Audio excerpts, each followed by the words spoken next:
পেহেলগাঁও হামলার নতুন ভিডিও, আরো এক হারহীন ভিডিও প্রকাশ্যে। জয়রাইডের সময় জঙ্গি হামলা, পর্যটকের ক্যামেরায় নাশকতার সেই ছবি। প্রাণ বাঁচাতে পেহেলগাঁওয়ে রীতিমতো হুড়োহুড়ি।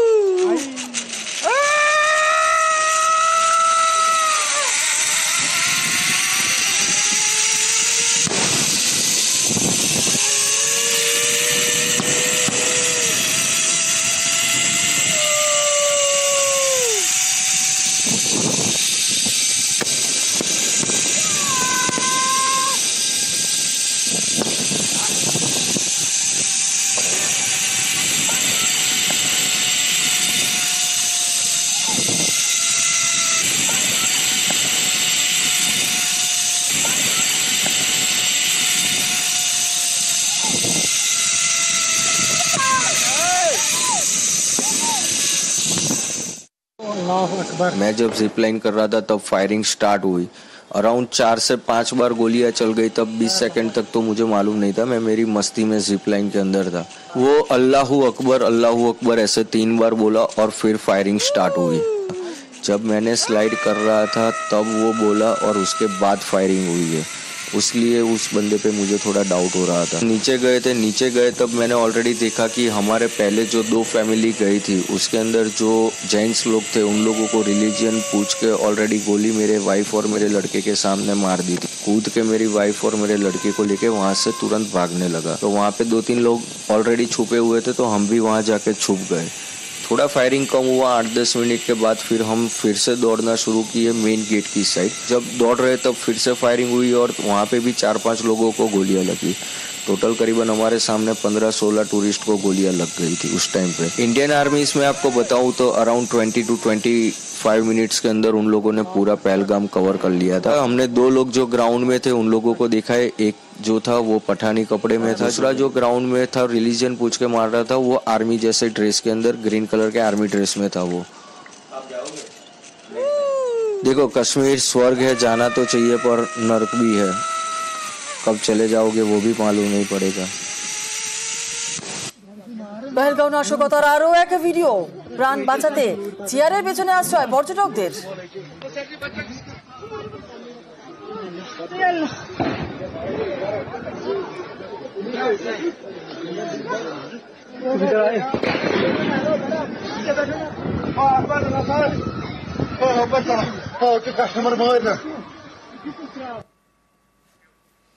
পশু যদি শত্রু হয় 8 ঘাট বেঁধে থাকতে হয়, স্থলে হোক বা জলে।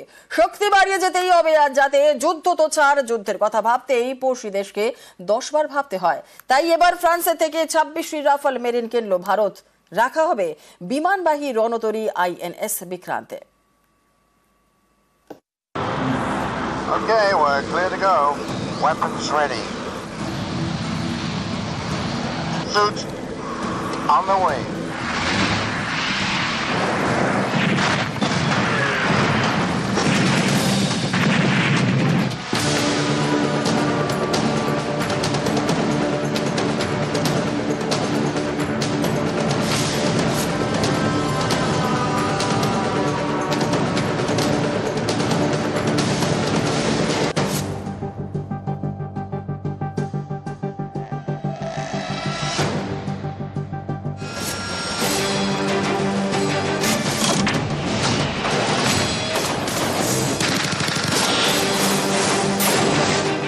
দেশের 3 দিকে সমুদ্র, প্রতিরক্ষায় জল সীমান্তে ভারতের বিশেষ নজর। তার কারণও আছে, দেশের প্রতিবেশীরা তো আসলে শত্রু। কিছুদিন আগে শ্রীলঙ্কার সঙ্গে যৌথ নৌসেনা মহড়ার পরিকল্পনা করে ফেলেছিল পাকিস্তান। ভারত বাগড়া দেওয়ায় শেষ বেলায় পিছিয়ে আসে শ্রীলঙ্কা। কিন্তু গুজরাটের দিক থেকে মাদক পাচার আর অনুপ্রবেশের চেষ্টা সব সময়ই চলে। পাকিস্তান ছাড়াও আছে চীন। শ্রীলঙ্কার হাম্বানটোটা বন্দরে চীনের কর্তৃত্ব, আবার পাকিস্তানের গদর বন্দরেও চীনের আধিপত্য। আসলে জল সীমান্তে ভারতকে ঘেরার ছক চীনের। পাক চীনের এই সব ছক বানচাল করতে এবার ভারতের হাতে রাফাল মেরিন।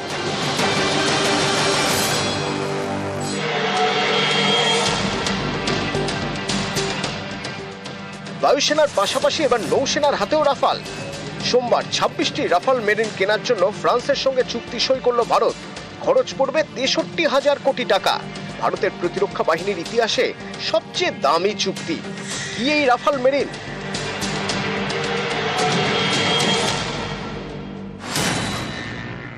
বিশ্বের সবচেয়ে উন্নত নৌ যুদ্ধ বিমান।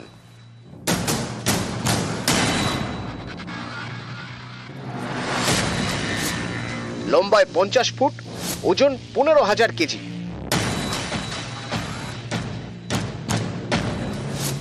খুব কম জায়গার মধ্যে টেক অফ ও ল্যান্ডিং এ সক্ষম।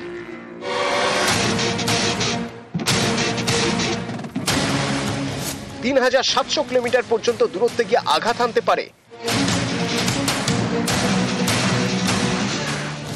ঘন্টায় 22,000 কিলোমিটার বেগে উঠতে পারে। 50,000 ফুট উচ্চতায় যেতে পারে। আকাশেই জ্বালানি ভরতে সক্ষম। 9 টন পর্যন্ত ওজনের অস্ত্র বহনে সক্ষম। বিশেষ রাডারের মাধ্যমে সাবমেরিন খুঁজে হামলা চালাতে পারে। এর আগে ভারতের হাতে ছিল রাফাল, এবার এলো রাফাল এম বা রাফাল মেরিন। রাফালের পাখা ভাঁজ হয় না, কিন্তু রাফাল মেরিনের পাখা ভাঁজ হয়। রাফালে সাধারণ অবতরণের ব্যবস্থা, আর রাফাল মেরিন টেল হুকের মাধ্যমে জাহাজে অবতরণ করতে পারে। রাফালের রাডার সাধারণ রাডার, আর রাফাল মেরিনের উন্নত মানের রাডার। রাফালে থাকে সাধারণ মিসাইল, আর রাফাল মেরিনে জাহাজ বিধ্বংসী মিসাইল। আগেও জলপথে পাকিস্তানের চেয়ে কিছুটা এগিয়েই ছিল ভারত। ভারতের সাবমেরিন রয়েছে 18টি, আর পাকিস্তানের 8টি। 2টি নিউক্লিয়ার সাবমেরিনও রয়েছে ভারতের। পাকিস্তানের হাতে অবশ্য সেরকম কিছু নেই। আর এবার আইএনএস বিক্রান্তে শোভা পাবে রাফাল এম, যা পাকিস্তানের রক্তচাপ বাড়ানোর জন্য যথেষ্ট। চিন্তায় ফেলবে চীনকেও। নিউজ 18 বাংলা। পহেলগাঁও হামলায় ফুঁসছে দেশ, সীমান্তে তৈরি সেনা। ভৌগোলিক অবস্থানের সুযোগ নিয়ে ঢুকে পড়তে পারে জঙ্গিরা, কিন্তু শত্রু মোকাবিলায় তৈরি দেশ। এনওসি থেকে নিউজ 18 এর এক্সক্লুসিভ রিপোর্ট। पहलगाम आतंकी हमले के बाद पूरे देश को बदले का इंतजार है और पाकिस्तान इसी नियत से बुरी तरीके से घबराया हुआ है, दहशत में है पाकिस्तान। और सीमा पर एलओसी पर यह गतिविधियां लगातार हमें देखने को मिल रही है। इस वक्त हम एलओसी के पास के इलाके में मौजूद हैं, लेकिन देश के हित को ध्यान में रखते हुए न्यूज 18 इंडिया न उस लोकेशन की न उस पोस्ट की जगह को बयान करेगा। लेकिन एलओसी के पास का यह एरिया है और बीएसएफ यानी बॉर्डर सिक्योरिटी फोर्स ऐसे डोमिनेशन यहां पर कर रहा है और नजर है पाकिस्तान की गतिविधियों पर और पाकिस्तान किस तरीके से पाकिस्तान की ओर यहां पर हलचल हो रही है। देखिए ये बीएसएफ के जवान यहां पर तैनात हैं और इनकी नजर लगातार सीमा के उस पार जो दुश्मन है वो लगातार इनके रहती है।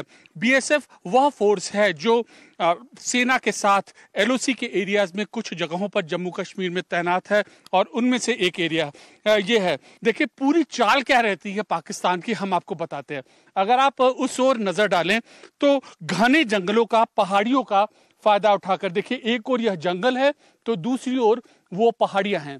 घने जंगल और पहाड़ियों का फायदा उठाकर आतंकी इन्हीं जंगलों से पार करते हुए आते हैं और स्थानीय लोकल सपोर्ट का फायदा उठाते हुए वह भारत की सीमा में आते हैं। लेकिन इस कायरतापूर्ण घटने के बाद हमारे देश की सुरक्षा खुफिया एजेंसियां चौकन्नी हो गई हैं और ये तैनाती इस बात का गवाह है कि तैनाती और चौकन्नापन तो अपनी जगह ही है, लेकिन अब मिलेगा पाकिस्तान को उसी की भाषा में करारा जवाब, जो न केवल आतंकवाद को खत्म करेगा बल्कि मिटा देगा उसकी जड़ें। कैमरा पर्सन राकेश नेगी के साथ अमित पांडे, जम्मू कश्मीर, न्यूज 18 इंडिया। প্রতিশোধের প্রস্তুতি ঘুটে সাজাচ্ছে ভারত। এবার নতুন সেনা কমান্ডারের নেতৃত্বে পাকিস্তানের সঙ্গে লড়াই। আর নতুন নর্দার্ন সেনা কমান্ডার হচ্ছেন লেফটেন্যান্ট জেনারেল প্রতীক শর্মা। তিনি ভারতীয় সেনাবাহিনী ডেপুটি চিফ পদে কর্মরত। আগামীকাল থেকেই দায়িত্ব নিচ্ছেন তিনি। বর্তমান সেনা commander lieutenant general Suchindra Kumar অবসর নিচ্ছেন আগামীকালই। বায়ুসেনাতেও নতুন ভাইস চিফ, আর বায়ুসেনার নতুন ভাইস চিফ হচ্ছেন এয়ার মার্শাল নামদেশ্বর তিওয়ারি। আগামীকাল দায়িত্ব নেবেন তিনিও।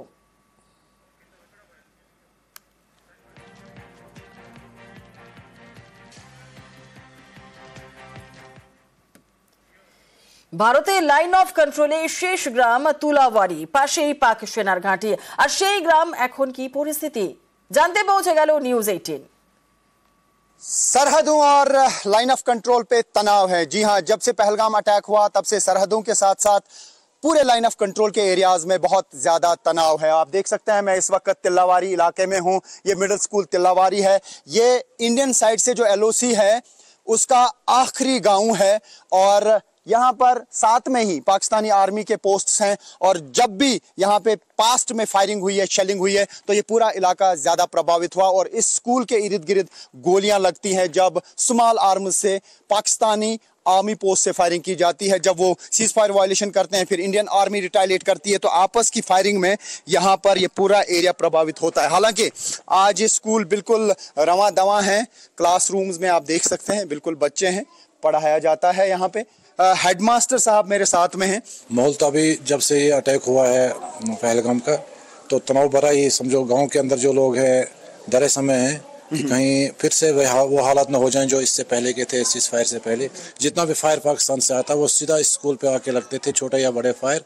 और हमें स्कूल जो है कई दिनों तक बंद रखना पड़ता था। पूरे एरिया में तनाव है, आप देख सकते हैं। हालांकि बच्चे यहाँ पे क्लासरूम्स में हैं। अभी क्या सोच रहे हैं? बच्चों के पेरेंट्स में भी थोड़ा सा कंसर्न होगा कि कहीं फायरिंग ना हो। हाँ बिल्कुल, ये तो है कि कहीं फायरिंग ना हो। हमें 10 बजे या 9:30 बजे स्कूल लगता है तो पहले ये फोन आ जाता पेरेंट्स का कि सर ध्यान रखिए, हमने सुना जी अभी फायर होने वाला है। तो अगर ऐसा कुछ हुआ तो बच्चों को जल्दी घर भेज दें। यहाँ पे वैसे कुछ बंकर्स होने चाहिए थे बच्चों के। बंकर्स तो स्कूल के लिए होने चाहिए थे लेकिन बदकिस्मती से ये यहाँ नहीं बन पाया। कामकाज स्कूल में हो रहा है। जितने भी टीचर्स हैं, जितने भी क्लासरूम्स हैं, टीचर्स क्लासरूम्स में हैं। ये आखिरी स्कूल है लाइन ऑफ कंट्रोल पर। ये तिल्लावारी मिडिल स्कूल है और यहाँ पे बच्चे आप देख सकते हैं क्लासरूम्स में हैं। वहां से फायर आता है तो वो सीधे यहाँ इस एरिया में लगता है। न जाने कितनी गोलियों के निशान इस स्कूल के इर्द गिर्द लगे होंगे। जिस तरीके से हेडमास्टर साहब ने भी कहा, ये वाला जो माउंटेन है ये इंडियन साइड से आखिरी लाइन ऑफ कंट्रोल का माउंटेन है और वो जो इस यहाँ से हालांकि बाहर से दिखेगा, मैं कोशिश करूंगा दिखाने की, तो वो वहां पर पाकिस्तान आर्मी के पोस्ट्स हैं। ये हाजी पीर का सेक्टर है, सजीवारा एरिया है जो उस पार से इस एरिया को बोलते हैं और हमारे साइड से इसको बोलते हैं हाजी पीर सेक्टर। जिस तरीके से भारत का स्टैंड क्लियर है कि जवाब दिया जाएगा। क्या एक बड़ी जंग होगी? क्या एक ऐसा जवाब दिया जाएगा जो पाकिस्तान के लिए एक सरप्राइज होगा? किसी को नहीं मालूम, लेकिन हमारी नजर लगातार इन हालात पर बनी हुई है।